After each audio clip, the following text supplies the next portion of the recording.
Hello hello. तो दोस्तों, स्वागत है आप सभी का। प्रश्न नंबर 7 में हम लोग देखने वाले हैं प्रतिफल को परिभाषित करें। किसी अनुबंध की वैधता जो होती है उसके लिए आवश्यक प्रतिफल का आप अस्तित्व है। या फिर ऐसा भी क्वेश्चन आ सकता है कि विचार विमर्श के बिना कोई समझौता शून्य है। चर्चा करें कि क्या इस नियम का कोई अपवाद है। तो चलते हैं दोस्तों, शुरुआत करते हैं फटाफट से। इसका उत्तर लिखेंगे। वैध प्रतिफल की परिभाषा क्या होती है? सर, वैध प्रतिफल की परिभाषा होती है कि जब वादा करने वाले की इच्छा पर वादा करने वाला या फिर कोई अन्य जो व्यक्ति होता है कुछ करता है या करने से विपरीत रहता है या करता है या करने से विपरीत रहता है या करने का वादा करता है, किसी कार्य को करना या करने से विरत रहना, ऐसे कार्य या विरतता या वचन को वचन का प्रतिफल कहा जाता है। सर, प्रतिफल का मतलब होता है कंसिडरेशन। सर, प्रतिफल का मतलब होता है कुछ रिटर्न में लेना। समझो बात को, जैसे ए और बी है। ए ने कार बेचा, बदले में ए ने क्या लिया? सर सुनना ध्यान से, कान खोलकर सुनो। सर, ए ने कार बेचा बी को, बदले में बी से ए ने क्या लिया? That is called consideration, that is called प्रतिफल। मतलब प्रतिफल क्या लिया? अब क्या मिला उसको? तो क्या मिला? 5 लाख मिला, मतलब पैसा मिला। कार ए ने बेचा बी को और बी को उसके बदले क्या मिला? 5 लाख रुपीज मिला। समझ गए? इसको कहते हैं सर प्रतिफल। वैध प्रतिफल की अनिवार्य महत्वपूर्ण क्यों है? अनिवार्य महत्वपूर्ण ये है क्योंकि सर जब तक प्रतिफल नहीं होगा तब तक अनुबंध नहीं कहलाएगा। जब तक प्रतिफल नहीं होगा तब तक अनुबंध नहीं कहलाएगा। तो वैध प्रतिफल की अनिवार्यताएं महत्वपूर्ण क्यों है सर? क्योंकि जब तक प्रतिफल नहीं होगा ना, ए और बी में दोनों में अनुबंध होना चाहिए, दोनों को कुछ ना कुछ रिटर्न मिलना चाहिए। सर, ए को तो 5 लाख मिल रहा है, बी को क्या मिल रहा है? बी को भाई साहब कार मिल रहा है। समझो बात को। सर, ए को क्या मिल रहा है? ए को मिल रहा है रिटर्न में पैसा और बी को मिल रहा है रिटर्न में कार। तो दोनों को मिल रहा है, तो जब तक प्रतिफल नहीं होगा तब तक अनुबंध नहीं होगा। समझ रहे हैं बात को क्या? अगला बात करते हैं वैध विचार की अनिवार्यता। सर सुनना ध्यान से, आपको पूरा का पूरा लिखना पड़ेगा, सब कुछ लिखना पड़ेगा। जब तक आप नहीं लिखोगे तो तब तक 20 मार्क्स मिलेगा नहीं। बच्चे कहते हैं सर 20 मार्क्स नहीं मिलता है, फुल मार्क्स नहीं मिलता। तो मैं आपको बता देता हूँ कि जब तक आप कुछ लिखोगे ही नहीं, आप 2 पेज लिख कर आ जाओगे, आप एक्सपेक्ट करोगे कि एग्जामिनर मुझे 20 marks they they. This is not possible. समझ रहे बात को? आपको पूरा लिखना पड़ेगा, इस तरीके से लिखना पड़ेगा। सर, यहाँ आप लोग अगर समझ नहीं पा रहे, इस नोट्स को ले जाओ। सर, इस नोट्स को डाउनलोड कर सकते हो आप हमारे टेलीग्राम चैनल पर। वैभव कॉमर्स क्लासेस टेलीग्राम चैनल है, जाइए और डाउनलोड कर लीजिए। इसको आप लोग प्रैक्टिस कीजिएगा, लिखिएगा, इसको लर्न कीजिएगा, तब जाकर आप इस तरीके से कम 2 से 4 5 पन्ना, 5 कम से कम 4 मिनिमम 4 पन्ना लिखना पड़ेगा। तब जाकर दोस्तों आपको 20 मार्क्स मिलेगा। बच्चे बोल रहे सर 20 मार्क्स नहीं मिलता है, तो आप लिखते ही नहीं हो, आप उस हिसाब से लिखते नहीं हो, इसीलिए आपको 20 नहीं मात्र 10 या फिर 12 मार्क्स 13 मार्क्स मिल जाता है। तो उस हिसाब से काम नहीं चलेगा, आपको पूरा लिखना पड़ेगा, अच्छे से लिखना पड़ेगा, तब जाकर 20 मार्क्स मिलेगा। ये गारंटी मैं देता हूँ, 20 मार्क्स में 20 मार्क्स मिलेगा। बिल्कुल एक्सपीरियंस के साथ बता रहा हूँ, 20 मार्क्स में 20 मार्क्स मिलेगा। समझ बात को?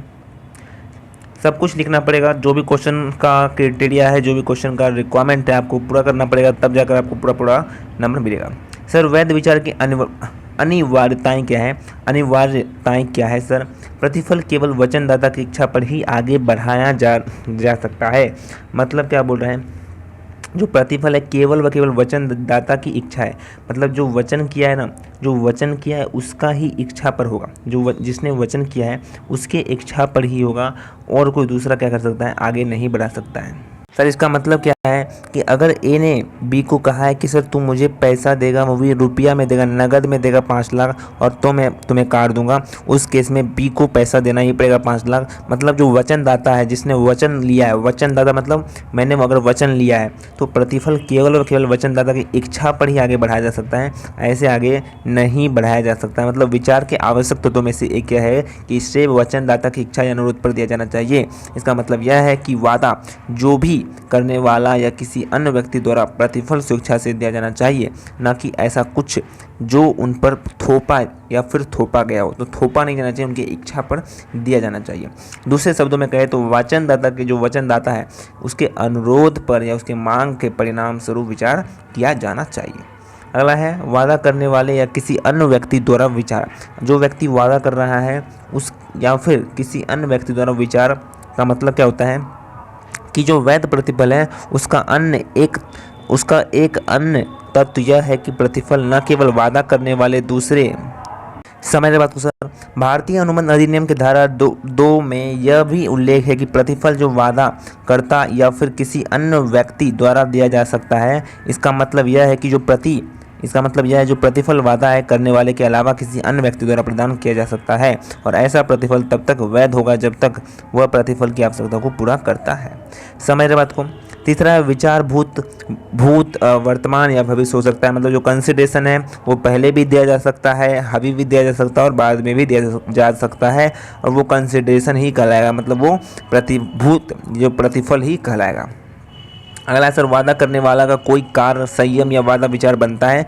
मतलब जो वादा करने वाले का कोई भी कार्य मतलब कोई भी कार्य हो या कोई भी संयम हो या कोई भी वादा है वो क्या बन सकता है, कंसिडरेशन बन सकता है, प्रतिफल बन सकता है। ठीक है, कंसिडरेशन मतलब विचार बोलो या फिर प्रतिफल बोलो सर। ठीक है, बोल रहा विचार विमर्श पर्याप्त होना चाहिए।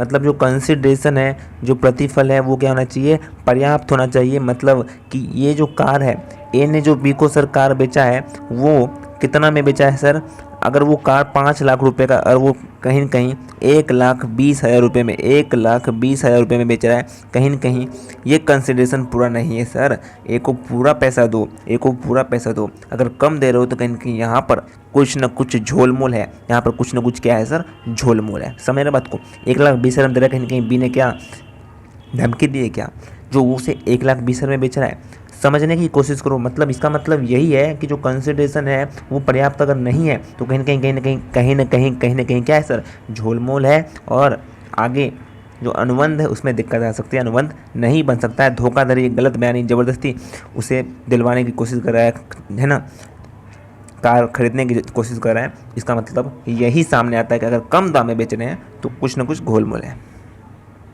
अगला है विचार वास्तविक होना चाहिए सर। विचार जो है मतलब जो कंसिडरेशन है वो वास्तविक होना चाहिए, केवल दिखावा नहीं होना चाहिए। असल में 5 लाख बोला तो देना होगा तुम्हें, यूं ही हवाई बात नहीं होना चाहिए। अगला है विचार जो है कानूनी होना चाहिए। कंसिडरेशन कानूनी होना चाहिए, रुपया के तौर पे होना चाहिए, कोई काइंड के तौर पे होना चाहिए। अगर ड्रग्स बेच रहे हो, शराब बेच रहे हो, उस शराब दे रहे हो, ड्रग्स उस कीमत का 5 लाख का आप ड्रग्स दे रहे हो, है ना, गांजा वगैरह दे रहे हो ड्रग्स, तो अगर इलीगल चीज़ आप उसे दे रहे हो, इलीगल जो है उसको आप दे रहे हो तो वो गलत है सर, वो अनुबंध नहीं बन सकता है।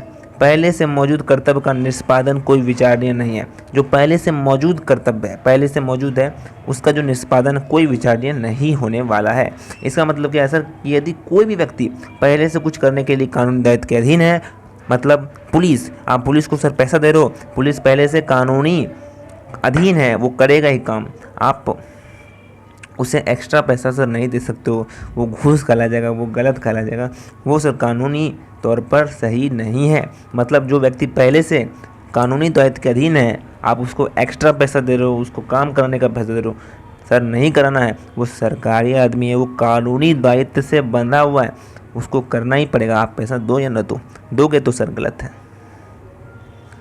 अगला है देय राशि के कम भुगतान करने का वादा करे। मतलब देय राशि मतलब क्या होता है, यदि कोई व्यक्ति देय ऋण की संतुष्टि के लिए कम राशि स्वीकार करने का वादा करता है तो ऐसा वादा अनुबंध के लिए वैध विचार नहीं है। इसका मतलब यह है कि यदि किसी व्यक्ति पर एक निश्चित राशि बकाया है तो वह निपटान में कम राशि का भुगतान करने का वादा करता है तो उसे वादा को अनुबंध के लिए वैध विचार नहीं माना जाता है। कम देने से नहीं होगा सर, पूरा देना पड़ेगा।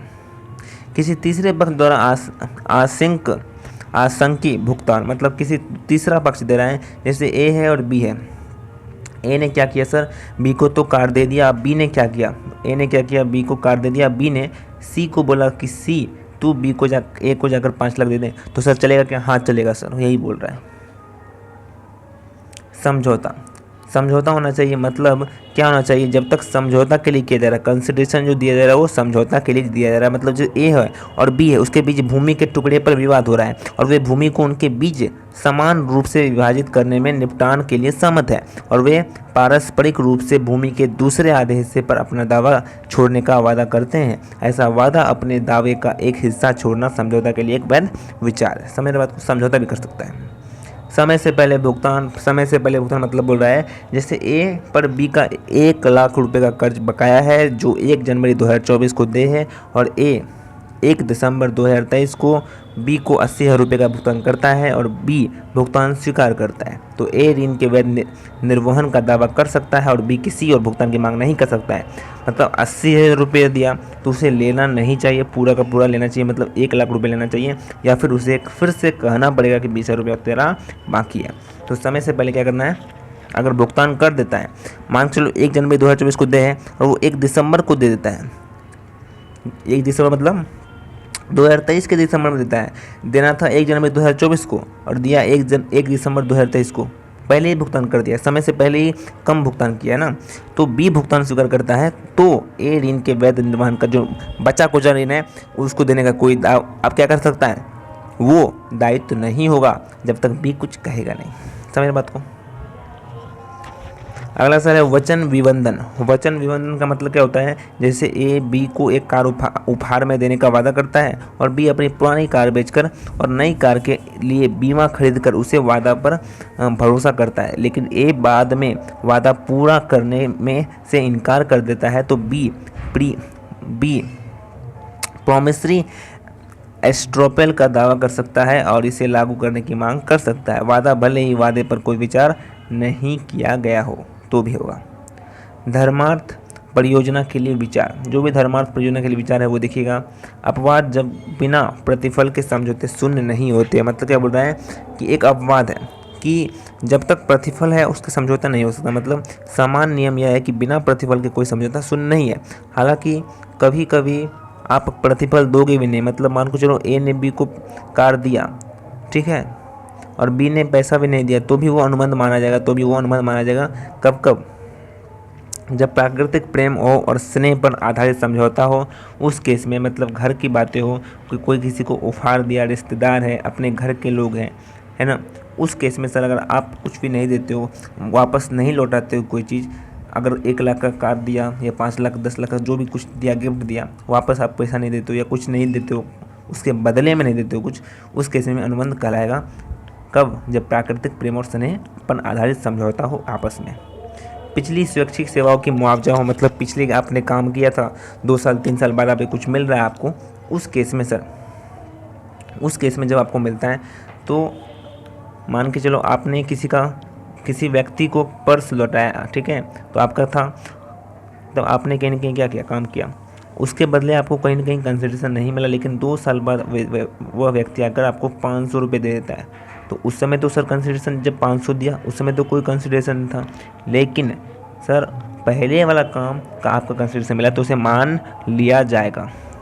उसकी तरह है कालातीत ऋण। कालातीत ऋण मतलब आपने किसी को सामान बेचा, 2,000 रुपये का सामान बेचा, ठीक है, और वो वापस पैसा दिया ही नहीं, उधार पे दिया था, वो वापस पैसा दिया ही नहीं, 3-4 साल बाद 5 साल बाद वह व्यक्ति आता है और आपको पैसा लौटा देता है, दैट इज कॉल्ड कालातीत ऋण। मतलब जो बैड डेट था वो वापस आपको आ गया है, तो उस समय तो आपने तो कुछ दिया नहीं, आपको केवल मिला 2,000 रुपया, लेकिन सर आपने दिया था ना 5 साल पहले आपने कुछ दिया था, मतलब वो पहले वाला चीज़ अब आपको वापस मिल रहा है, वो कंसिडरेशन मान होगा, वो समझौता मान होगा, वो अनुबंध मान होगा। समझ बात को। ये था दोस्तों, पूरा लिखना पड़ेगा, बेहतरीन तरीके लिखना पड़ेगा, इसका PDF आपको मिल जाएगा हमारे टेलीग्राम चैनल पर ज्वाइन नहीं किए तो टेलीग्राम चैनल पर ज्वाइन कर लेना, ठीक है। चलिए आइए देखते हैं इंग्लिश में। Define consideration is the existence of consideration essential for the validity of a contract, या फिर ऐसा भी आ सकता है क्वेश्चन कि an agreement without consideration is void, discuss rules, are there any exception to this rule. आपको आंसर लिखना हुआ यहाँ पर डिफिनेशन ऑफ वैलिड कंसिडरेशन। तो सबसे पहले कंसिडरेशन का हम लोग को डिफिनेशन लिखना है, यहाँ से आप लोग लिख दीजिए आराम से कि when at the day of the promisor the promise और any other person has done और abstain फ्रॉम डूइंग और डज और abstain फ्रॉम डूइंग और promises to do or abstain from doing something such an act of the promise, abstain और promise is called the consideration for the promise। तो आपको याद करते जाएंगे, रटा जाएगा। वैसे आपको समझा देते हैं कि जब eight the desire of the promisor का इच्छा होता है कि जो प्रोमिसी है या फिर कोई दूसरा पर्सन है उसने कोई काम किया या फिर मना किया, उसको मना किया काम करने से, या फिर बोला काम करने के, या फिर डज और एब्सटेन फ्रॉम डूइंग, मतलब ये प्रेजेंट टेंस में हो रहा है, या फिर promises to abstain from doing something, कोई कुछ किया होगा, सच एन एक्ट, उस एक्ट के लिए या तो मना कर रहा है या फिर प्रॉमिस कर रहा है करने को, उसको हम लोग क्या कहते हैं, कंसिडरेशन करते हैं। कंसिडरेशन मतलब समथिंग इन रिटर्न, कुछ वापस मिलना। ठीक है सर, कंसिडरेशन क्यों ज़रूरी है? क्योंकि कंसिडरेशन ज़रूरी नहीं होगा, जब तक कंसिडरेशन नहीं होगा तब तक सर कॉन्ट्रैक्ट नहीं होगा, कॉन्ट्रैक्ट नहीं होगा, कॉन्ट्रैक्ट नहीं होगा, नहीं होगा, नहीं होगा। सर एसेंशियल और वैलिड कॉन्ट्रैक्ट क्या क्या है? पहला है consideration can only be moved at the desire of the promisor, मतलब प्रोमिसर ने जो भी इच्छा दिया है, प्रोमिसर ने अपना जो भी इच्छा दिया है, प्रोमिसर के हिसाब से ही कंसिडरेशन होगा। मतलब प्रोमिसर ने जितना रुपया मांगा उतना रुपया देना पड़ेगा, उसके मन मुताबिक ही काम हो पाएगा। ऐसा नहीं है कि आप अपने मन से कुछ भी कर लो। समझ रहे बात को? दूसरा, कंसिडरेशन बाय प्रोमिसी और एनी अदर पर्सन, प्रोमिसी के द्वारा कंसिडरेशन दिया जाना चाहिए या फिर कोई भी दूसरा पर्सन भी कंसिडरेशन दे सकता है। जैसे यहाँ पर ए है और बी है, ए ने कार बेचा बी को, बी ने पैसा देना था 5 लाख, बी ने अपने ने दिया, सी को बोलकर 5 लाख दिलाया, कोई पर्सन कंसिडरेशन दे सकता है, उसमें कोई दिक्कत सर नहीं है। Consideration can be past, present और फ्यूचर, जो कंसिडरेशन है वो पहले भी दिया जा सकता है कॉन्टैक्ट करने से, बाद भी दिया जा सकता है और अभी भी दिया जा सकता है। एन एक्ट एब्सटेन और promise by the promisee form A consideration, मतलब कुछ करने को प्रॉमिस दो। जैसे ए ने बोला कि तुम स्कूल मत जाओ तब तुम्हें पैसा दूंगा, मतलब बी कुछ किया, बी कुछ नहीं किया तो पैसा मिला। ए ने बोला तू स्कूल जाओ तब मैं तुम्हें पैसा दूंगा, तो बी ने कुछ किया तो पैसा दिया। तो ये दोनों हो सकता है, कुछ करने या फिर नहीं करने। Consideration need to be adequate, consideration adequate होना चाहिए, मतलब ए ने बी को सर 5 लाख रुपए में बेचने को कहा, तो बी को 5 लाख देना होगा। अगर वो 1,20,000 रुपये दे रहा है, कहीं ए को धमकी मिली है, ए को ज़बरदस्ती बेचवा रहा है, तो ये कंसिडरेशन सही नहीं है। कंसिडरेशन एडुकेट होना चाहिए। अरे थोड़ा बड़ा फ़र्क चला गया ठीक है, लेकिन इतना कम काम नहीं चलेगा। Consideration should be real, consideration real होना चाहिए, हवा वाली बात यहाँ पर नहीं होना चाहिए। कंसिडरेशन लीगल होना चाहिए, पैसे में होना चाहिए, कुछ काइंड होना चाहिए। अगर आप 5 लाख का, बी अगर 5 लाख का ए को क्या दे रहा है, बी अगर 5 लाख का अगर गांजा दे रहा है या फिर ड्रग्स दे रहा है 5 लाख का, तो वो इलीगल होगा, लीगल होना चाहिए। कंसिडरेशन लीगल होना चाहिए। Performance of A pre existing duty not a consideration, पहले का मतलब प्री एग्जिस्टिंग मतलब कोई पुलिस है, वो पहले से वो क्या करता है, ड्यूटी पर है, वो पहले से कानूनी से बंधा हुआ है, उसकी ये ड्यूटी ही है कि आप रक्षा करना, हमारी रक्षा करना है ना, हमारे लिए काम करना। और अगर हम पुलिस वाले को कह दे रहे हैं सर पैसे दे रहे हैं, तो वो गलत है, वो कंसिडरेशन नहीं कहलाएगा। अगर कोई पर्सन अगर पैसे दे रहे हैं कि भाई मेरा ये चीज़ चोरी हो गया, मेरा डकैत हो गया, तो कृपया करके लो 10,000 रुपया और मेरा काम करो, सर नहीं, ये कंसिडरेशन नहीं है, ये अवैध है, वैध नहीं है, क्योंकि पुलिस का पहले से ड्यूटी है ये सब करना। समझ रहे बात को? Promise to pay less than the amount due, promise to pay, अगर प्रॉमिस करता है कि भाई अमाउंट ड्यू से कम देते हैं तो ये कंसिडरेशन नहीं माना जाएगा। Part payment of third party के द्वारा कोई पेमेंट दिया जा रहा है वो चलेगा, कोई दिक्कत की बात यहाँ पर नहीं है। कंप्रोमाइज़ है, कंप्रोमाइज़ क्या होता है, मतलब कि ए और बी है आपस में कोई डिस्प्यूट कर रहे हैं, ज़मीन का वाद विवाद कर रहे हैं, उस केस में अगर कोई है ना खुद से ही क्या करते हैं, कॉम्प्रोमाइज़ करते हैं, तो वो वैलिड कंसिडरेशन माना जाएगा।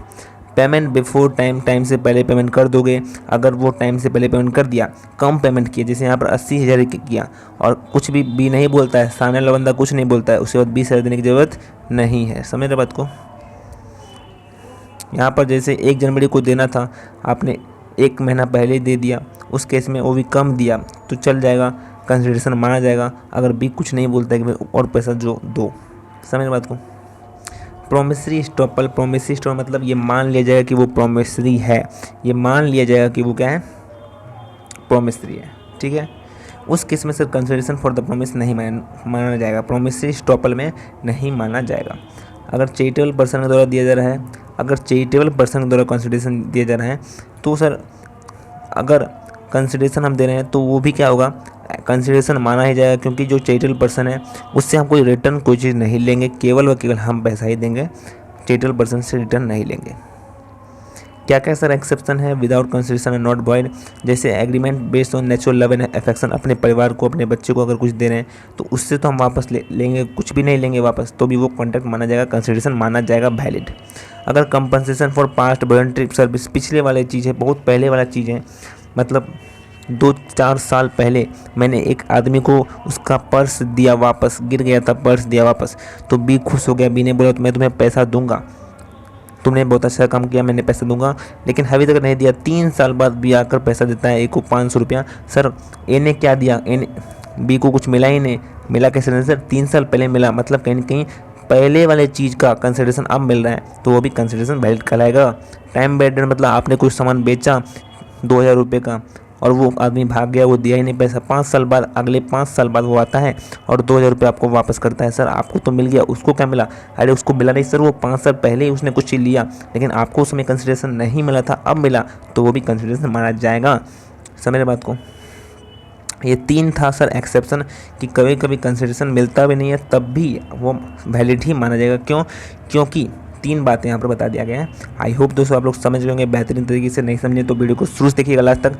इसका PDF आपको मिल जाएगा हमारे टेलीग्राम चैनल पर, प्लीज़ ज्वाइन कर दीजिएगा टेलीग्राम चैनल का लिंक डिस्क्रिप्शन में दिया है। इसका PDF डाउनलोड करके आराम से लिख लीजिएगा, और अभी तक चैनल को सब्सक्राइब नहीं किया तो चैनल को सब्सक्राइब कीजिए। Thank you so much.